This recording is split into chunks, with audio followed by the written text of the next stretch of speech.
si fandevi mate e fa uno per ararake.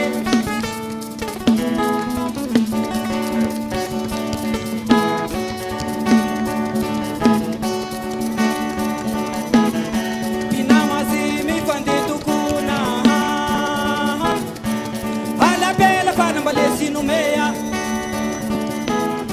la kuala si fandevi mate e fa uno na toknangare. Mandasa baraka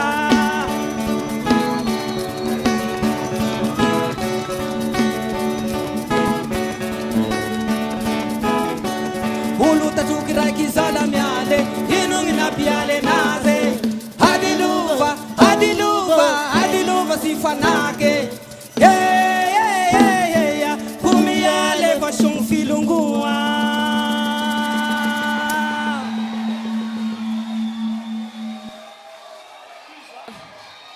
Ohatran'izany rehefa mandikaritaka. Ya, makasitraka anao Darajan Diosy, Rindra Dupré no hitondra fitenenana. Iteny rehefa afapo le ao arinao.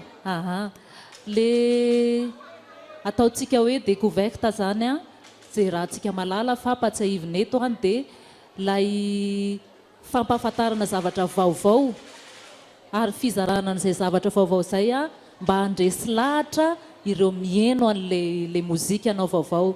Dia amiko ireo zavatra rehetrarehetra ireo dia vitanao nanomboka hatramin'ny voalohany ty fifananany ty ka hatramin'izao. Ary za mino fa hoentin' izay mozika zay lavitra dia lavitra ianao fa tsy hijanona fotsiny eo amin'ny sehatra ty fifananana ty ihany.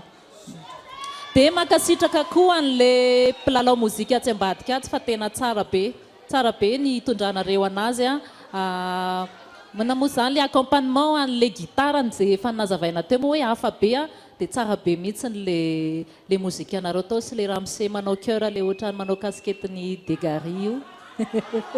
Merci.